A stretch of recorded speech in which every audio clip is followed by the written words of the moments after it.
ጦርነቱ እንዲጀመር አልፈልግም። ከተጀመረ ግን አሰብ ደርሶ የሚመለስ የኢትዮጵያ ወታደር የለም።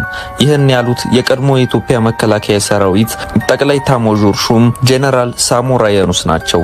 ጄኔራሉ ከሰሞኑ የአፍሪካ ቀንድ የውጥረት ምንጭ የሆነው የቀይ ባህር ጉዳይ ላይ ሰጥቶ የተባለው አስተያየት ከሩብ ክፍለ ዘመን በፊት ባልቋጩት የቤት ስራ ውስጥ ዳግም የመሳተፍ ፍላጎት እንዳላቸው ፍንጭ የሰጠ ሆኗል።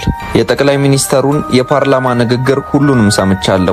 በተለይ የባህር በርን በተመለከተ ስለ ኤርትራ የተናገሩት አንድም የሚወድቅ ሐሳብ የለውም ሲሉ የተናገሩት ሳሞራ እንደ ሀገር የባህር በር ያስፈልገናል። ድሮም ቢሆን በፖለቲካው አመራሮች ውሳኔ ለጊዜው ተዳፍኖ የቆየ ይምሰል እንጂ የኢትዮጵያ ሕዝብ ጨርሶ የዘነገው ጉዳይ አይደለም። የጊዜ ጉዳይ ነበር። አሁን ጊዜው ደርሶ ዳግም ተነስቷል። ለዓመታት ይህንን ጊዜ እንጠብቅ ነበር። በምን መልኩ ይነሳል በሚለው ጉዳይ ላይ እርግጠኛ ባልሆንም የአሰብ ጉዳይ አንድ ቀን እንደሚነሳ ምንም ጥርጥር አልነበረኝም ሲሉ ተደምጠዋል።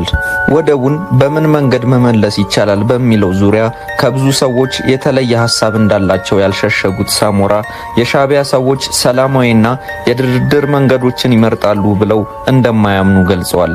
እኔ ለ17 ዓመት በትግልና ለ27 ዓመት በመከላከያ ሰራዊት ውስጥ ከወታደር እስከ ጠቅላይ ኤታማዦር ሹም ድረስ በቆየውባቸው ጊዜያቶች ይሁን አሁንም የሻዕቢያን ሰዎች በሚገባ አውቃቸዋለሁ። የሻዕቢያ ሰዎች ቁጭ ብሎ ተወያይቶ ችግሮችን መፍታት እንደ ወንጀል የሚቆጥሩ ናቸው። ሽብርን እንደ መፍትሄ ለማድረግ የሚሞክሩ፣ ጦርነትን ህጋዊ አማራጭ ለማድረግ የሚጥሩ ናቸው በማለት ተናግረዋል። ጦርነት ከተጀመረ ውጤቱ ምን እንደሆነ ይታወቃል ሲሉ በልበ ሙሉነት የተናገሩት የቀድሞ ኤታማዦር ሹም ጄኔራል ሳሞራ ሻዕቢያ አሁንም ያላወቀው አንድ ነገር አለ። አሁን ኢትዮጵያን እያስተዳደረ ያለው ብልጽግና መሆኑን የተገነዘበ አይመስለኝም ሲሉ ጠቅላዩ በፓርላማ የተናገሩትን እሳቸውም ደግመውታል።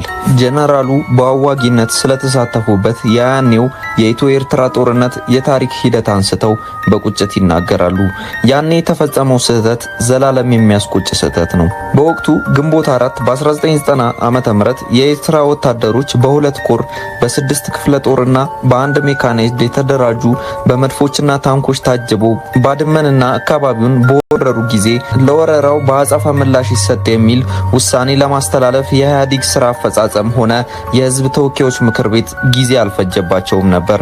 የኤርትራ መንግስት በበኩሉ በግዛቴ ውስጥ ነው ያለውት የወረርኩት መሬት የለም በማለት መሳለቁ ትዝ ይለኛል። ታዲያ ያኔ ኢትዮጵያ በቂ መከላከያ ስላልነበራት ከተለያዩ ህብረተሰብ የተወጣጡ ወጣቶችና የተባረሩ የደርግ ወታደሮች ተመልሰው በፍጥነት እንዲሰለጥኑ ተደርጎ ሲያበቃ የሻዕቢያን ወታደሮች የያዙትን ቦታ አስለቅቆ እያጠቃ ቡሬ ግንባርን ደርሶ አሰብን ለመያዝ ሲሰማራ እነመለስ አስቆሙት። ውሳኔው የመለስ ብቻ አልነበረም። እነ ስዩም መስፍንም እነ ስብሃት ነጋም ጦሩ ገብቶ አሰብን እንዲይዝ አይፈልጉም ነበር። እናም ተመለሱ ተባለ።